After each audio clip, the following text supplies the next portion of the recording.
Uma das maiores angústias de todo ser humano é a morte. Como enfrentá-la, mas principalmente o que acontece depois que se morre. Para onde vai? Vamos para algum lugar? Ficamos esquecidos? Onde nós vamos? O que acontece com o homem depois da morte? Este assunto polêmico, mas que é explicado claramente na Bíblia, é o tema do Dr. Mauro Braga. Um advogado, ele havia se formado, recém-formado, e ele queria começar a vida por cima, já como um profissional famoso. E o que ele fez? Ele foi ali, alugou uma sala ali na Avenida Paulista, num ponto nobre da cidade, alugou um conjunto comercial, colocou ali o seu nome, advogado, doutor fulano de tal, e no seu primeiro dia de trabalho estava ele lá para começar a atender, não tinha nem secretária ainda, né? Desconhecido, e ele estava aguardando o primeiro cliente. De repente tocaram campainha do escritório. O que ele fez? Antes de atender, ele tirou o telefone do gancho, foi lá, abriu a porta e disse assim: aguarda um instantinho que eu estou ao telefone e eu já falo com o senhor. Voltou para o telefone e continuou falando no telefone como se estivesse conversando com a pessoa, né? E disse assim: pois é, como eu ia dizendo ao senhor, esta causa que eu ganhei para o senhor era uma causa muito importante, eu fico satisfeito de ter ganho. Não, o senhor não precisa se preocupar não com a questão dos meus honorários, isso não é importante. Esses 100 mil reais que eu lhe cobrei, o senhor pode me pagar quando o senhor tiver. Isso não tem a menor importância. Tá bom? Eu fico satisfeito de ter ganho o processo para o senhor. Olha, o senhor vai me desculpar, eu tenho aqui uma pessoa para atender, e depois falamos com mais calma. Não se preocupe com os honorários. Quando o senhor tiver dinheiro, o senhor me paga. Isso não é importante. Desligou o telefone, olhou para o rapaz que olhava para ele e disse assim: pois não, o que eu posso atendê-lo? E o rapaz olhou para ele e disse assim: eu sou da companhia telefônica e eu vim instalar a linha.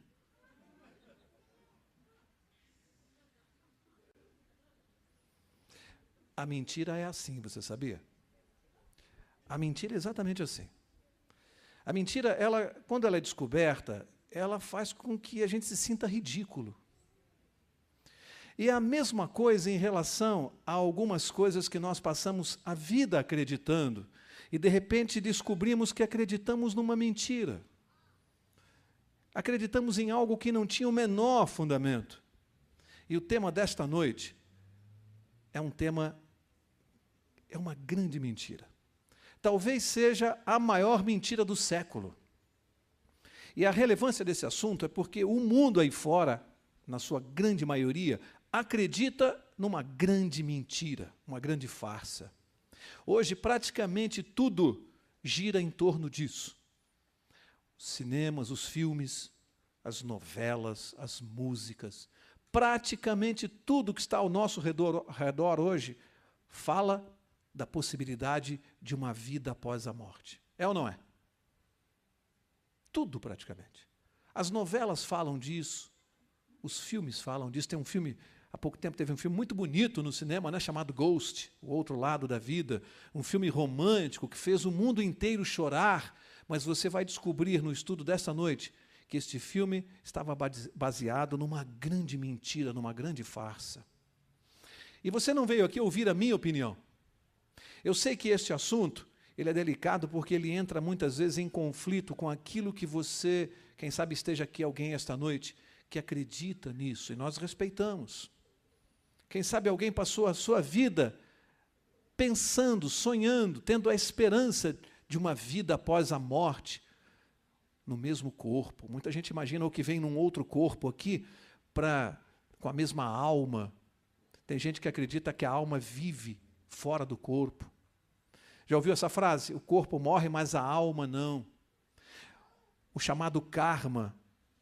Alguns imaginam que você volta aqui numa outra vida para pagar algo de errado que você fez, para resgatar alguma coisa, ou para evoluir espiritualmente. Eu não vou emitir a minha opinião. Vamos ver, como sempre fazemos aqui, o que é que a Bíblia diz a respeito desse assunto. O que é que a palavra de Deus diz. Vamos ver juntos? Abra sua Bíblia junto comigo no livro de Gênesis, capítulo 2. E eu quero ler este verso aqui, Gênesis 2, porque se você compreender isto aqui que nós vamos ver agora, você não vai ter dificuldade de entender esse assunto. Tudo começou aqui, exatamente aqui onde eu vou ler. Vamos ver o que é que Deus disse. O próprio Deus. Gênesis 2, capítulo 2, verso 16.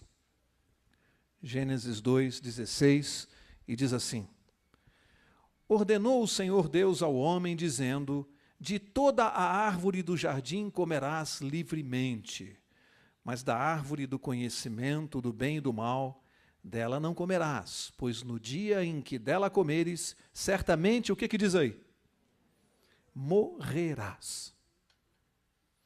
Deus deu uma instrução ao casal.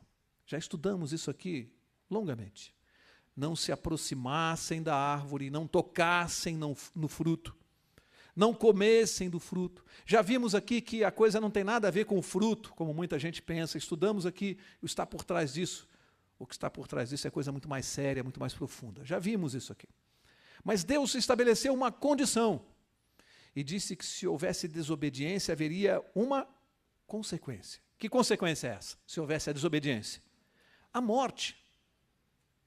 Uma consequência muito grave para interromper a desobediência. Deus não poderia criar uma raça de seres imortais e desobedientes. Como seria o mundo se o homem fosse eternamente transgressor e imortal? Deus precisava parar com isso, interromper a sequência do mal. A morte é uma bênção, se você parar para pensar. Toda vez que eu digo isso aqui, eu vejo pessoas que olham para mim assim: como assim, Mauro? A morte é uma bênção? Se você parar para pensar com a natureza que nós temos hoje, ela é uma bênção. Imagine alguém sofrendo com um câncer se fosse imortal. Seria bom isso? A dor de uma doença, o sofrimento sem fim. Quando Deus estabeleceu a morte, foi um ato de amor para fazer cessar a transgressão, o pecado e o sofrimento. Mas o fato que importa para nós esta noite é que Deus estabeleceu claramente que se houvesse a desobediência, o homem morreria. Isso foi o que disse Deus. Vamos ver o que disse o inimigo de Deus no seu primeiro contato com o homem. Fica lá em Gênesis capítulo 3 agora, e eu vou ler o verso 4. Vamos ver o que disse o inimigo de Deus. Gênesis 3, 4. Então a serpente disse à mulher: certamente não morrereis. Quem é a serpente? Quem é a serpente? Já estudamos aqui, né? Apocalipse 12, 9. A Bíblia dá a identidade dela. O diabo, Satanás, a serpente. A serpente conversando com a mulher. O próprio diabo incorporado na serpente, conversando com Eva. E no momento que ele tem esse contato com Eva, ele diz assim: mentira, certamente você não morrerá. E agora nós temos um problema aqui. Alguém está mentindo para o homem. Sim ou não? Alguém está mentindo. Deus disse: certamente morrerás. Deus colocou em dúvida. Ele disse assim: talvez você venha a morrer. Quem sabe você morra. É isso que diz a Bíblia? Deus disse: certamente morrerás. Vem o diabo e diz para a mulher: certamente não morrereis. Alguém está mentindo. E nós precisamos descobrir isso aqui. Na sua cabeça, logo de cara, antes de lermos o resto. Quem você imagina que esteja mentindo? Deus ou o diabo? Quem é o mentiroso?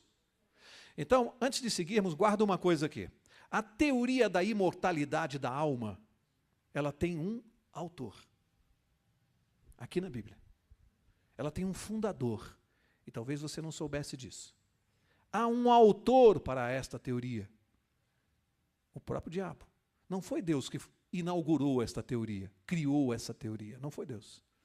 Deus disse que morre. Quem disse que não morre foi o diabo. Guarda isso, em primeiro lugar. Há um autor.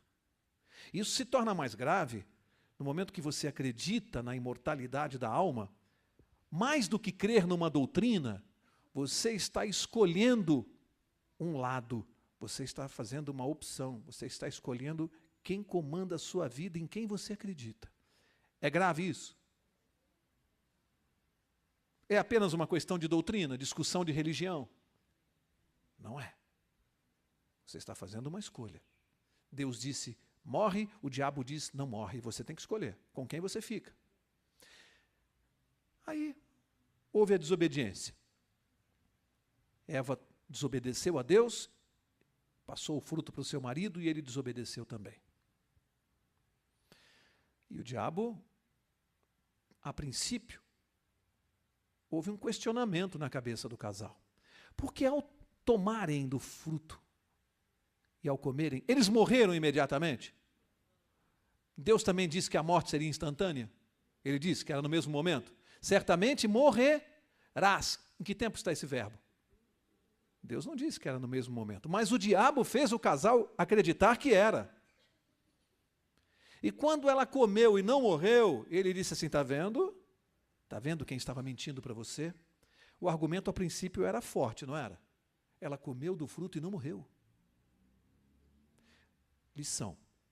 O diabo costuma provar os seus argumentos diante dos olhos daqueles que não são fiéis a Deus. Ele costuma provar os seus argumentos.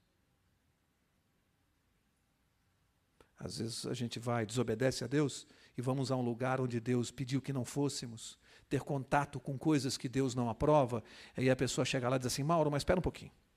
Eu fui a um determinado lugar, eu ouvi a voz da minha mãe que já morreu, ela conversou comigo, ela me disse coisas nesse diálogo que só ela sabia, mais ninguém. O argumento não é forte? Não é? Além dela e da mãe, quem mais sabia daquele diálogo? Quem mais ouviu a conversa? A portas fechadas. Tem dois poderes no mundo, Deus e o diabo. Eu pergunto, o diabo tem poderes para imitar a voz e reproduzir uma conversa? Sim ou não? Gente, hoje na televisão tem humoristas aí que imitam a voz de cantores, de pessoas, que se você fechar os olhos, você tem certeza que é aquela pessoa. Que poder você acha que o diabo tem de imitar voz? Isso para ele é algum problema? Ele costuma provar os seus argumentos diante dos olhos daqueles que não são fiéis a Deus. E a pessoa sai acreditando, convicta de que falou com seu parente querido. Mas aí aconteceu uma coisa mais adiante. Tiveram filhos, o casal, Caim e Abel. O que aconteceu? A Bíblia contou. O que acontece? Um irmão matou o outro. E quando Abel morreu? Vocês imaginam o que deve ter passado pela cabeça de Adão e Eva? Viram o filho morto. De que eles se lembraram? Até aquele momento, eles tinham visto alguma morte? Sim ou não? Do que eles se lembraram quando viram Abel morto? Das palavras de Deus. E aí ficou um questionamento. Então o diabo estava mentindo para nós? Morre mesmo. Mas o diabo é muito esperto. Ele tinha um grande argumento. Qual era o argumento? Não, gente, vocês não me entenderam. O corpo morre, mas a alma não. Dava para eles saberem se a alma morre? Sim ou não? Sim ou não? Não. O diabo trabalhou com aquilo que é mistério para nós. Ele afirmou que a alma não morre. E hoje, dá para nós sabermos? Sim ou não? Como é que eu posso saber? Aqui, ó. Eu tenho esse livro aqui, eu tenho a palavra de Deus para nos orientar. E a Bíblia vai estar recheada de versos. Eu não tenho tempo de ler todos aqui, vou ler alguns, para mostrar para vocês se Deus deixou dúvidas nesse assunto. Até agora eu só quis provar uma coisa. Quem é o autor da teoria da imortalidade da alma? Quem é? É o diabo, não é Deus. Esse é o primeiro ponto. O autor. Quem criou essa controvérsia foi ele, não foi Deus. A palavra de Deus é objetiva e clara. Se desobedecer, morre. E é morte mesmo. Agora vamos ver, para entendermos um pouco a respeito da morte, primeiro nós temos que saber o que é a vida. Você está em Gênesis 2? Fica aí, eu vou ler o verso 7. Gênesis 2, 7. Vamos entender um pouquinho da vida, do que é formada a vida. 2, 7 diz assim: Formou o Senhor Deus o homem do pó da terra, e soprou-lhe nas narinas o fôlego da vida. E o homem, o que diz a sua Bíblia? O que diz aí? tornou-se alma vivente. Então vamos entender. A vida foi composta de dois elementos: pó da terra e sopro. Sopro de Deus, fôlego. Deus fez o barro, do barro fez um bonequinho, e aí soprou nas narinas do boneco o fôlego da vida. E a Bíblia diz que da junção desses dois elementos, do barro e do sopro de Deus, nasceu um terceiro elemento. Que elemento é esse? A alma vivente, a pessoa, o ser que pensa, que raciocina, que tem sentimentos. Portanto, gente, biblicamente, alma não é nada disso que o mundo aí fora fala. A alma é o elemento resultante dessas duas coisas que Deus uniu: barro e o fôlego. Nasce uma pessoa da junção desses dois elementos. 1 mais 1 é igual a 2. Se você separar esses dois elementos, continua havendo uma alma? Sim ou não? Lógico que não. Alma só existe quando o corpo está unido ao fôlego. No momento que Deus separa essas duas coisas, deixa de existir uma alma. Então, guarda isso. Alma não é uma entidade fora do corpo que se comunica, que conversa, que fala. Isso não tem base bíblica nenhuma. Alma é o resultado do corpo e do fôlego de Deus. Alma é pessoa, é ser vivente. Isso é que é alma. Não existe alma penada, alguém que fala aí vagando. Então, vou dar um exemplo aqui. Eu tenho aqui pregos e madeira. Pregos e madeira. Dois elementos. Eu faço a união dos pregos com a madeira e formo uma caixa. Tá? Bato lá os pregos, formo uma caixa. A caixa é o resultado dos pregos e mais a madeira. Aí eu tenho uma caixa. Se depois eu for lá e arrancar os pregos da madeira e desunir as duas coisas, desfiz. Botei as madeiras aqui e de novo os pregos ali. Continua existindo uma caixa? Mas tem gente que pensa que tem uma caixa que fica aqui voando aqui no ar. Uma caixa. Cadê a caixa? Não existe mais. A caixa só existe enquanto os dois elementos estão unidos. Quando você desune, não tem mais caixa. Cadê a caixa? Acabou, não tem mais caixa. Ela não está em algum lugar aqui dessa sala. É simples entender isso. As pessoas é que ficam inventando coisas. A Bíblia é muito clara a respeito desse assunto. Mas alguém pode achar que eu estou explicando sozinho com as minhas palavras. Propositadamente, eu expliquei antes. Agora vamos ler os versos, vamos ver se eu inventei alguma coisa. Vamos ver? Venha comigo, Eclesiastes capítulo 12.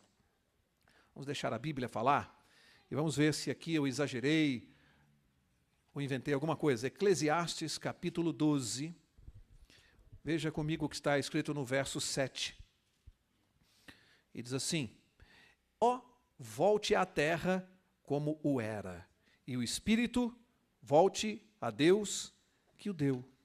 Simples, simples, simples. O que Deus fez no momento de criar a vida?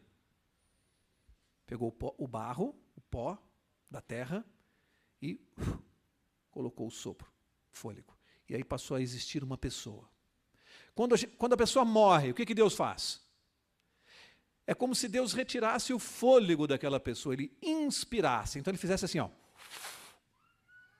Recolheu o fôlego para ele. Recolheu. O que disse aqui a Bíblia? O pó volta de onde ele veio. De onde ele veio? Da terra, ele volta para a terra. E o espírito, o fôlego, volta para Deus. Já viram essas fitas que você volta a fita, volta a cena e desfaz? É como se Deus estivesse desfazendo o que ele fez. O pó volta para onde veio, para a terra, e o fôlego volta para Deus. Aqui diz o espírito volta para Deus. Esse espírito aqui é um ser pensante que se comunica, como tem gente que diz assim, o espírito veio falar comigo. É isso aí? Gente, primeiro é preciso conhecer o termo que está no original. Sabem qual é a palavra que vai aqui no hebraico? É ruach. Ruach quer dizer pneu, ar. Ar. Sopro. É isso que quer dizer, ruach. Espírito. Nada a ver com o que as pessoas dizem aí fora. Espírito, alguém que fala, que se comunica, que pensa, que vem falar com você. Segundo a Bíblia, não. Espírito é sopro, ar. É isso que é espírito. Não existe um espírito que converse, que fale. Isso é uma besteira, isso é uma tolice. Vamos ver mais? Vamos ver se eu continuo inventando? Venha comigo, você está em Eclesiastes 12, volta uma página, Eclesiastes 9, e vamos ver se eu estou inventando alguma coisa aqui. Eclesiastes 9, olha o verso 5 e leia atentamente comigo. Diz assim: porque os vivos sabem que hão de morrer, mas os mortos não sabem coisa nenhuma, não têm jamais recompensa, mas a sua memória ficou entregue ao esquecimento. O seu amor, o seu ódio, a sua inveja já pereceram. Já não tem parte em coisa alguma do que se faz debaixo do sol. Gente, vamos ler isso aqui atentamente, vamos prestar atenção em cada palavra. Aqui está dizendo o seguinte: primeiro diz que os vivos eles sabem que hão de morrer. Nós que estamos aqui nessa sala, alguém tem dúvida que um dia vai morrer? Alguém tem dúvida? Por quê, hein? Por que você tem certeza que você vai morrer? Já pensou nisso? Por que razão? Por que você tem certeza? Tem uma resposta simples. Porque Deus disse. Certamente morrerá. Você já conheceu algum ser que pisou esta terra aqui? Algum ser humano que pisou aqui que não tenha morrido? Não existe. Por quê? Porque Deus disse, morre. O diabo pode dizer o que ele quiser, mas morre. Aqui diz que os vivos sabem que hão de morrer, mas diz que os mortos não sabem coisa nenhuma. Não sabem nada.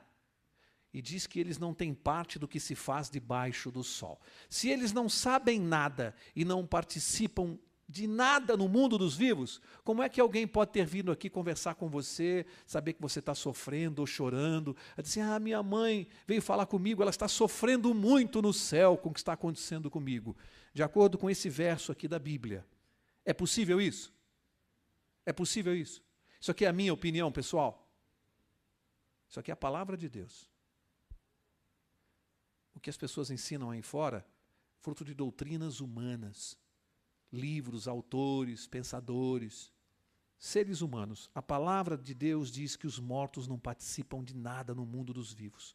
Não sabem de nada do que acontece aqui. Diz que eles não têm nem amor, nem ódio, nem nada, não têm sentimento, não acontece nada, eles não sabem de nada, morreram. O sopro foi embora, voltou para Deus. Não participam de nada. Não sabem de nada. Como é que pode vir conversar com um vivo se diz que eles não participam de nada debaixo do sol? Diz que os seus pensamentos, sua memória, não tem mais nada, não sabem de nada do que está acontecendo aqui. Leia comigo o verso 10.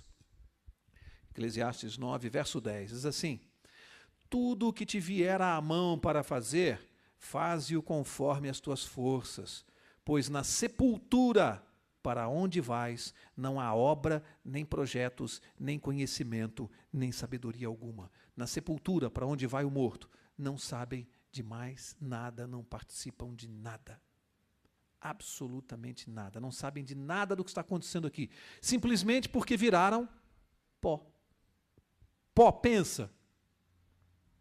Pó fica feliz, pó fica alegre, pó sofre, pó fala.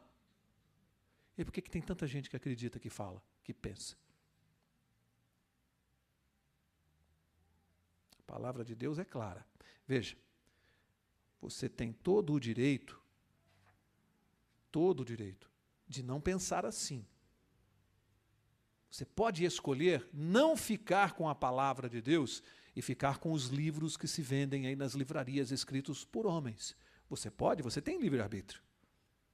Você pode escolher sair daqui essa noite e dizer assim, ele leu umas coisas lá, mas não é bem assim não, está interpretando, eu prefiro continuar acreditando naquilo que eu tive uma experiência pessoal. Porque tem gente que diz assim, Mauro, mas eu tive uma experiência pessoal e ninguém vai dizer que eu estava enganado. Bom, se você prefere acreditar numa experiência pessoal do que na palavra de Deus, mesmo sabendo que o diabo tem todos os poderes para te enganar, se você prefere achar que a palavra de Deus não tem poder para comandar a sua vida, você está, no mínimo, dizendo para Deus que você não confia tanto nele, Você põe em dúvida a palavra de Deus. E você pode fazer isso. Deus te deu livre-arbítrio para fazer até isso. Aliás, eu diria mais. Deus nos deu livre-arbítrio até para não crer nele. Até para isso. Eu posso usar o meu livre-arbítrio e dizer, Deus é uma mentira. Deus é utopia. Posso fazer ou não posso? Posso. Mas a palavra de Deus é clara aqui. Eu disse aqui que a alma, ela morre. Ela não vive eternamente. Vamos mostrar onde está isso na Bíblia? Ezequiel, lá no Velho Testamento, Ezequiel capítulo 18. E vamos ver se eu disse isso da minha cabeça ou se de fato isso está na Bíblia. Ezequiel 18. Vou ler o verso 4. Ezequiel 18, 4. Diz assim: pois todas as almas são minhas. Já estudamos aqui. O que é alma? Pessoa. Biblicamente, a alma é pessoa. Todas as almas são minhas. Como a alma do Pai, também a alma do Filho é minha. A alma que pecar, o que diz aí? Essa? O que acontece com a alma que peca? O que acontece, gente? Morre. Eu pergunto, existe algum ser humano que não tenha pecado exceto Jesus? Sim ou não? Sim ou não? Não existe nenhum ser humano que não tenha pecado. Em outras palavras, não existe uma alma que não tenha pecado. E a Bíblia diz que a alma que pecar, morrerá. A alma morre. Todos os seres humanos morrem. A alma vive depois do corpo. Se ela tem pecado, a alma morre. Ela não pode viver independente do corpo, porque ela morre. Você percebe o tamanho do problema? É preciso não acreditar em Deus para crer na imortalidade da alma. É preciso não acreditar em Deus. É difícil conciliar as duas coisas. Alguém dizer, eu sou cristão e acredito na imortalidade da alma. São coisas absolutamente incompatíveis. Absolutamente incompatíveis. Ou você crê em Deus e você é um cristão, crê em Jesus, ou você crê na imortalidade da alma. As duas coisas, de acordo com a Bíblia, não dá para conciliar. Não tem como fazer isso. Muitos dizem assim, mas eu vou citar o caso do rapaz que corta o meu cabelo. Já contei isso aqui em outras oportunidades. Já tem algum tempo que aconteceu. Eu fui cortar o cabelo e o rapaz que corta o meu cabelo, ele disse um dia assim para mim, mas sabe, Mauro, eu prefiro a minha religião do que a sua, porque a minha, ela é mais justa. Porque a pessoa faz coisa errada e a pessoa volta aqui e ela paga pelo que ela fez numa outra vida. A sua religião não é justa, quer dizer que tudo que a pessoa fizer, é Jesus que paga e a pessoa não paga? Eu prefiro a minha religião, ele me disse. Eu acho que é mais justo, pelo menos a pessoa vem aqui e ela paga pelo que ela fez de errado. Aí eu disse assim para ele, me diga uma coisa, se o seu filho, você tem filho? Ele falou, tenho. Quantos anos tem? Eu não me lembro na época quanto ele, eu sei que era, acho que garoto de 5 ou 6 anos. Eu falei, se o seu filho fizer uma coisa que você não gosta, muito grave para você, mas muito, você já pediu diversas vezes para ele não fazer e ele fez mais uma vez. O seu filho, você chegaria em casa à noite, amarraria assim o braço do seu filho na beirada da mesa? Ele fez uma coisa muito grave. Você amarraria a mão dele assim, pegaria um facão e cortaria a mão dele fora? Ele, cortando o meu cabelo, falou assim, eu me lembro como se fosse hoje, ô louco, isso não. Eu falei, por que você acha que Deus faz? Por que você acha que Deus devolve uma pessoa para o mundo sem mãos, sem pernas, sem olhos? Você não tem coragem de fazer, e você acha que Deus tem? Gente, ele continuou cortando meu cabelo e ele ficava assim. Não.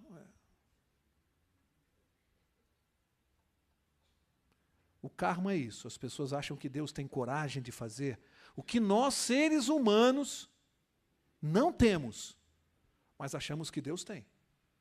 Achamos não, as pessoas aí fora acham. A lei do karma nada mais é do que isso, é Deus amarrar a sua mão assim e cortar, pegar assim um estilete e furar os seus olhos e devolver cego para cá. Nós não temos coragem de fazer com um filho, mas muitos aí acham que Deus tem. Difícil, não é, conciliar essas coisas. Como alguém pode acreditar num Deus assim? Não é o meu Deus, não é o Deus que eu vejo aqui neste livro. A alma morre. Mas existe alguém que não morra? Algum ser imortal? Aqui nesse livro tem alguém que seja imortal? Será que não? Será que sim? Vamos ver? 1 Timóteo. Vamos ver se existe alguém que seja efetivamente imortal. 1 Timóteo, capítulo 6, lá no Novo Testamento. 1 Timóteo 6, eu vou ler o verso 15. E diz assim: a qual no tempo próprio há de ser revelada pelo bendito e único soberano, Rei dos reis e Senhor dos senhores. Está falando de quem? Quem é o Rei dos reis e Senhor dos senhores? Jesus Cristo. Olha o verso 16. Aquele que tem, ele só, a imortalidade. Existe alguém que é imortal? Quem é? Jesus Cristo. Deus é imortal. O único. A Bíblia diz que só Ele tem a imortalidade. Somente Deus tem a imortalidade. Nenhum outro ser humano tem a imortalidade. Só Deus. E é importante que eu saiba diferenciar isso, porque somente Deus, que é imortal, pode nos dar a vida, pode nos devolver a vida. Jesus, quando morreu na cruz do Calvário, ele morreu ou foi fingimento? Morreu ou não? Ficou 3 dias. Ressuscitou no 3º dia. Jesus morreu efetivamente e ressuscitou. Ora, se eu não morresse, se a minha alma fosse imortal, por que Jesus teria morrido na cruz? Qual a razão? Isso seria uma farsa. Jesus, você está morrendo por quê? Isso é uma brincadeira, porque o Mauro morre, mas ele volta num outro corpo e depois ele volta aqui de novo para pagar. E se eu volto para pagar, o que Jesus pagou por mim na cruz? Absolutamente nada. Vocês já pensaram nessas coisas? Se eu volto para pagar numa suposta vida que não existe, o que Jesus pagou por mim na cruz? Absolutamente nada. E se Jesus morreu, é porque eu morro, sim ou não? É preciso ressuscitar. A Bíblia não falou em reencarnar. Jesus reencarnou ou ressuscitou?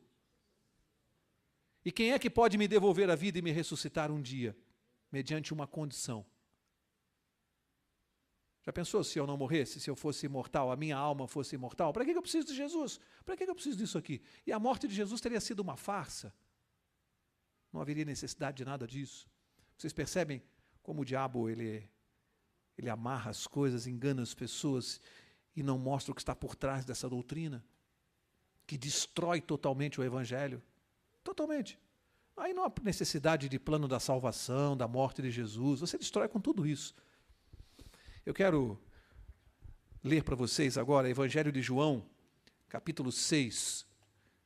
João, capítulo 6, o que o próprio Jesus disse. João 6, verso 54. O que Jesus disse aqui? Quem come a minha carne e bebe o meu sangue tem o quê? A vida eterna. E eu, o que diz aqui? O ressuscitarei quando?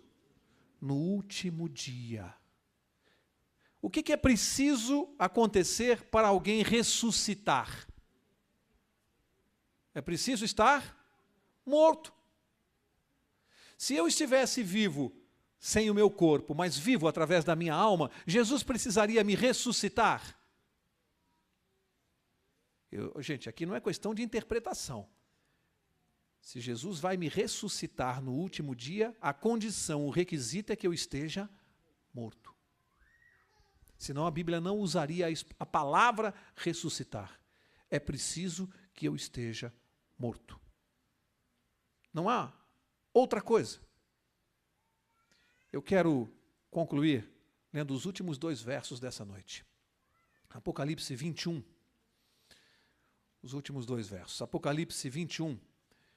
Veja comigo que está no verso 4. Apocalipse 21, 4. Diz assim: Deus enxugará de seus olhos toda lágrima. Não haverá mais morte, nem pranto, nem clamor, nem dor, pois já as primeiras coisas são passadas. Aqui diz que não haverá mais morte. Não haverá mais morte. Aqui sim, com a intervenção de Deus, no mundo restaurado, restabelecido, para aqueles que cumprirem o requisito. O que eu preciso fazer para aí sim ter a vida eterna? O que eu preciso fazer? O que eu preciso fazer, gente, para ter a vida eterna? Pois Deus amou o mundo de tal maneira que deu seu Filho unigênito, para que todo aquele que nele crê, tenha, não pereça, mas tenha. O que eu preciso fazer para ter a vida eterna? Crer em Jesus. É possível a alma se tornar imortal sem crer em Jesus? E por que tanta gente aí fora diz que a alma é imortal? O requisito para que no último dia Jesus me ressuscite é que eu creia nele como meu Salvador. É um requisito, é a condição para a imortalidade. Um dia sim nós seremos imortais, num corpo eterno. Já estudamos aqui. Um dia, no dia que Deus determinou para isso, não hoje. Último verso, 1 Coríntios, capítulo 15. Último verso aqui, 1 Coríntios 15. Eu quero que você acompanhe comigo o que está no verso 26. 1 Coríntios 15, 26, o último verso da noite, diz assim: ora, o último, o que diz a sua Bíblia? Inimigo que há de ser destruído é a... O que a morte é nossa? Por que a Bíblia diz que é o último inimigo que vai ser destruído? Porque Deus disse, certamente morrerás. A morte é um inimigo porque ela não fazia parte dos planos de Deus para nós. A morte é uma intrusa. Deus vai um dia lidar com ela, vai derrotar o nosso último inimigo. A Bíblia diria que é meu inimigo e o último inimigo a ser derrotado se eu pudesse viver eternamente hoje. A Bíblia diria isso. Então, gente, eu aqui não dei minha opinião pessoal. Aqui nós lemos Bíblia e somente a Bíblia.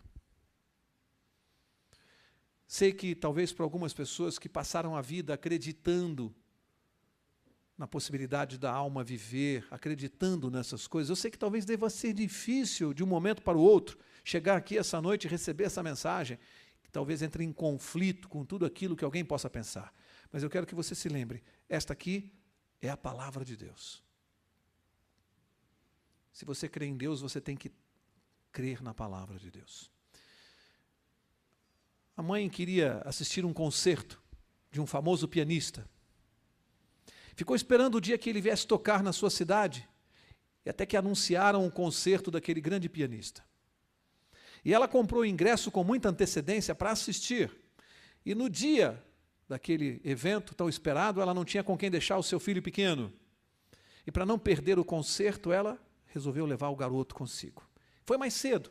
Sentou-se lá no auditório, nas primeiras poltronas, esperando, o auditório foi enchendo, o concertista era muito famoso, o pianista, e ela começou a conversar com uma pessoa, antes de começar o espetáculo, e o menino ali, como qualquer criança, foi saindo de perto da mãe, começou a brincar, a andar pelo auditório, viu aquelas cortinas bonitas do palco, resolveu, curioso o garoto, olhar o que tinha atrás, e viu lá aquele bonito piano, e a mãe conversando, distraída, e o menino lá, atrás das cortinas. Até que ele viu aquele piano, como uma criança, sentou-se no banco e começou a dedilhar no piano do concertista Caicai Balão, com um dedinho só. E as pessoas ouvindo aquele sonzinho, aí começou a hora de começar o show, as cortinas foram se abrindo, e qual foi o susto dela quando aquela plateia viu aquele menino sentado no piano, distraído, com o dedinho ali tocando Caicai Balão. O auditório ficou parado, olhando. Ela nervosa, não sabia se subia e tirava o menino dali, e ele distraído ali. Passados alguns minutos, o concertista entrou, quieto, olhou para o auditório e fez assim, para deixar o menino. E o menino ali distraído no piano dele. E o concertista chegou perto do garoto, bem do lado dele assim, e enquanto o menino fazia Caicai Balão com o dedinho, ele nas outras teclas começou a fazer o arranjo do Caicai Balão. E o menino ali, e o concertista foi fazendo um arranjo maravilhoso, até a música terminar e o auditório bateu palma de pé, pensando que o número fazia parte do show. Qual é a lição para nós? Às vezes nós temos a nossa maneira de pensar, temos a nossa maneira de agir, e nós sentamos no piano da nossa vida e começamos a fazer ali o nosso cai-cai balão desafinado. Mas se você permitir que Jesus se assente no piano da tua vida, ao seu lado, e você deixar Ele tocar junto com você a tua vida, você vai ver que coisa linda Ele vai fazer. Às vezes nós desafinamos, mas Jesus vai consertando. E quando Ele entra na nossa vida, as pessoas começam a ver que a melodia vai mudar. E começam a achar para a nossa vida, olhar para a nossa vida e começam a perceber que a coisa está ficando bonita demais. É só você deixar Jesus sentar ao lado ali no piano da tua vida. E você vai ver o que Ele faz. O que Ele faz com o nosso cai-cai balão. Tenha essa experiência com Jesus. Dê uma oportunidade para Ele. Depois você vai vir aqui contar para nós. Você vai ver. Dê uma oportunidade para Jesus na sua vida. Que Deus te abençoe. Espero que a mensagem dessa noite possa, pelo menos, causar uma profunda reflexão, uma vez que esse tema é tão importante e é uma questão de salvação. Que Deus abençoe a cada um de vocês. Se você quiser mais esclarecimentos sobre esse assunto, tiver alguma dúvida, escreva para o e-mail que aparece no seu vídeo. Até a próxima!